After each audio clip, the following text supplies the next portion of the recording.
The Chicxulub crater is where an asteroid hit Earth and wiped out the dinosaurs. The crater is an impact crater, buried underneath the Yucatan Peninsula. In Mexico, its center is offshore near the community of after which it's named. It was formed slightly over 66 million years ago when a large asteroid struck Earth about 10 kilometers in diameter. The full story befuddles scientists who thought they knew what happened. Yes, experts have dug deep into the massive cavity and realized what happened when that space rock hit Earth. Billion-year wait between Mars and Jupiter orbited a city-sized rock Earth. Forming evolved, the space rock drifted, toppling like a football celestial. Mechanics fired the 9-mile-wide projectile earthbound a 66 million year old asteroid escaped. A T-Rex may have, known as the strange new star growing, brighter than the sun and the dinosaurs. Last days the asteroid hit the Gulf of Mexico and was higher than 747. It dug a 20-mile deep hole and created mantle faults. 2 minutes of liquid land. The asteroid's crater quickly filled with peaks. 12 magnitude earthquakes struck. Falls. 600-mile power winds blew through. North America vegetation vaporize. In an hour, Texas and Florida got 300-foot waves. A debris plume created. Regional infernos above Earth's atmosphere. Hell's opening salvo. Accidentally, the asteroid hit a sulfur-rich sea. Chemicals vaporized into a climate alter and blanket and acid. Rain stop it. Photosynthesis. Wildfires turned dying plants into global soot. Most remaining creatures froze or starved. From plankton to dinosaurs land, only 55-pound animals survived the most damaging. Or sulfur and dust. Imperial College London's Joanna Morgan studies the disaster. 75 of life ended the 180-million-year dinosaur reign not easily. Ash survivors repopulated Earth. Mammals flourished without dinosaurs. Now scientists are investigating the crime. Seen liquid limestone shelf. Who made peak ring rocks? Which species were turned first? Researchers are digging into the Cretaceous era to solve decades-old controversies. Evolution was altered. If researchers find the first species to recolonize the crater, will learn about the dinosaurs' demise and how life survived similar events billions of years ago. Morgan boards an open air basket off the Yucatan Peninsula. A crane operator lifts her so she can see the Gulf of Mexico from here. The Apostle Phillips and the coastline are invisible. Liftboat Myrtle is a drill rig parked over Chicxulub, the planet's best preserved. Large impact scar the rigs. Platform rises above the waves to provide a stable base for the drill crew. The Morgan will drill a mile to collect samples. 1994 began. Scientists linked the Chicxulub crater 3 years earlier to Luis and Walter Alvarez's theory that a space rock crash killed the dinosaurs. Caribbean clues found the missing crater. Texas found tsunami sand. Haiti discovered impact form tech titans. Mexican geologists eventually gave over. You could hand drill cores impact. Craters were found in shock ports. Scientists assumed it happened in open water. Lubes sold for a rich environment was devastating overall good. Most experts agreed that an asteroid killed the dinosaurs and landed in Mexico. When Morgan got involved, the size of Chicxulub was still debated. Some thought it was twice as big. Few scientists studied impacts at the time, and the asteroid's energy depended on the crater's diameter. Alan Hildebrand of the University of Calgary and Buck Sharpton of the Lunar and Planetary Institute in Houston argued Morgan jokes. One said your parents weren't married? Based on voodoo physics, gravitational and magnetic anomalies were buried by sediment. Seismologists saw the opportunity. Morgan began seismic testing. In 1996, her team towed a large air gun behind a research vessel to reveal the crater. Next year, she had Hildebrand and Sharpton co-author a Nature paper showing the crater's length. Next, Morgan had bigger plans she carried. Morgan asked the International Ocean Discovery Program to collect 6 2-mile deep cores from the crater's center.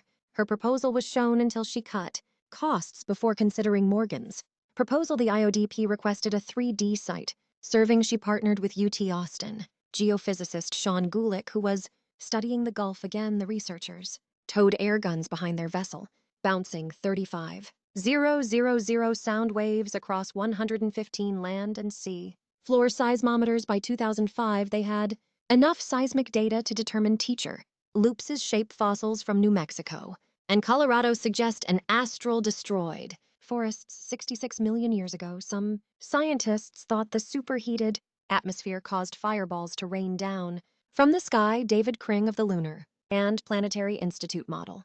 Chicxulub's aftermath, his team believes a 36,000 degree Fahrenheit thermal pulse sparked the fire, if so southern north. American fires didn't reach the north. Fallout caused global fires, Green says. Many ecosystems existed then. Joanna Morgan of Imperial College London and colleagues tested pine needles. Thermal pulses couldn't start canopy. Replacing fires, the team found dry. Leaves sparked, wildfires reduced. Sunlight and debris drying out earths. Plants, says Morgan, dead plants burned.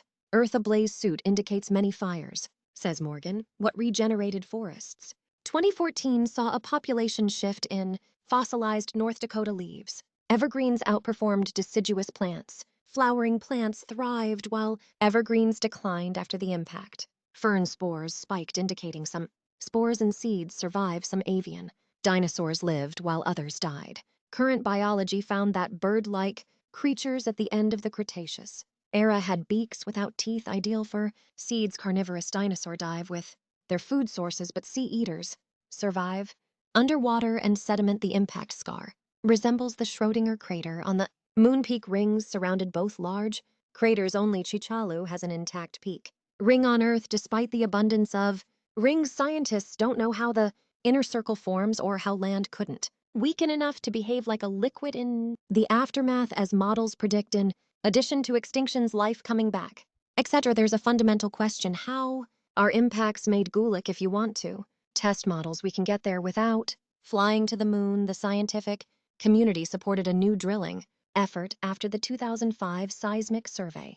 With $20 million was too much, the recent drops in oil prices made a scaled-down version of this project feasible. Morgan, we're in a lucky window. Low oil prices and idle oil rigs help us. Morgan and Gulick have field experience. Morgan studies Santorini when not in Chicxulub. Gulick's seismic studies have taken him from pole to pole, mapping faults and glaciers and retrieving chords to reveal Earth's ancient climate. Co-chief scientists are ready for more on Myrtle's deck. Both wear red jumpsuits and blonde hair tucked under white hard hats. They have the Expedition 364 badge, a drill rig under a fireball.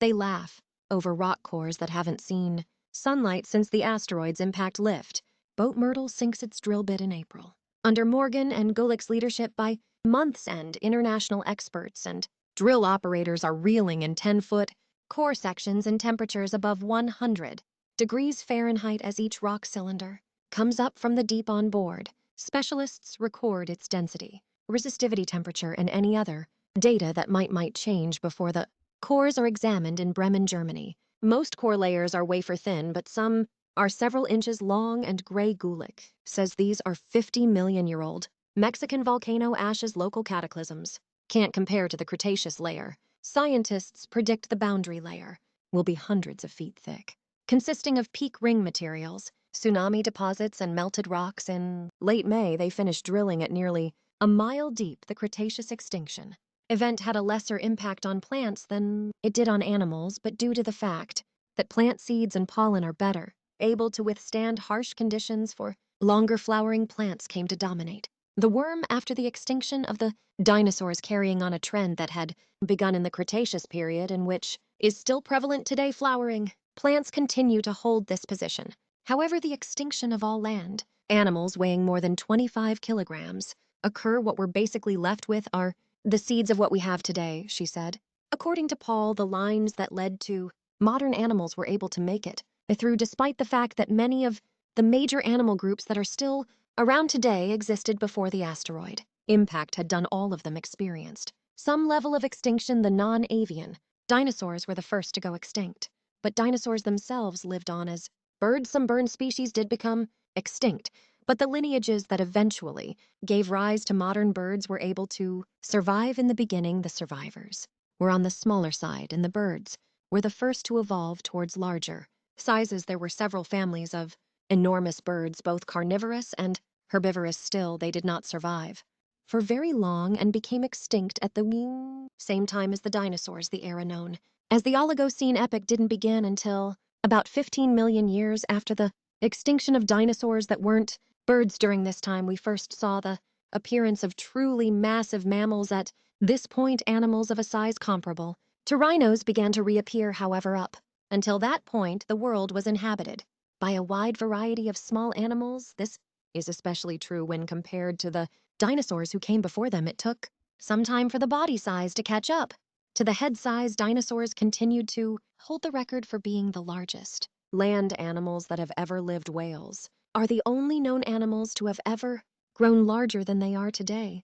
Were dinosaurs already doomed? Most scientists agreed that an asteroid 66 million years ago wiped out most life, but before the impact were dinosaurs dying? Long simmering debate erupted in 2016. In April, the proceedings of the National Academy of Sciences examined hundreds of dinosaur species on the evolutionary tree. Researchers found declines in many species by analyzing extinction and speciation statistics. Sauropods like Brontosaurus may have started dying off 50 million years. Before July, more species died 40 million years before the impact then evolved. What killed them? This statistical approach can't pinpoint the cause. Still, the team suggests several: continental drift volcanism, climate change, and sea level rise. Critics say the fossil record isn't complete for broad analysis. They note that marine life and bird-like dinosaurs are thriving. Could the dinosaurs have survived Earth's fate? Might have been very different if the impact happened elsewhere. If it had fallen minutes later, the asteroid would have landed in much deeper water, vaporizing less rock to block the sun's light and warmth. This would reduce extinction risks. Paul thinks we might have seen dinosaurs other than birds if an asteroid hadn't ended their reign. Some may still be around. What we know about their last 10 million years is based on Western North America. Tyrannosaurus and Triceratops are well documented from that part of the world. Dinosaurs appear to be thriving, with a number of species overall is declining. We don't know if this pattern holds true elsewhere. It's still a mystery. If not for the asteroid, dinosaurs might have survived longer. Still, as birds, mammals, and reptiles evolved, they may not have dominated as much. That's it for today. What do you think of the video? Let us know in the comments below. And if you enjoyed this one, be sure to like it and hit that subscribe button before you go. Thank you for watching.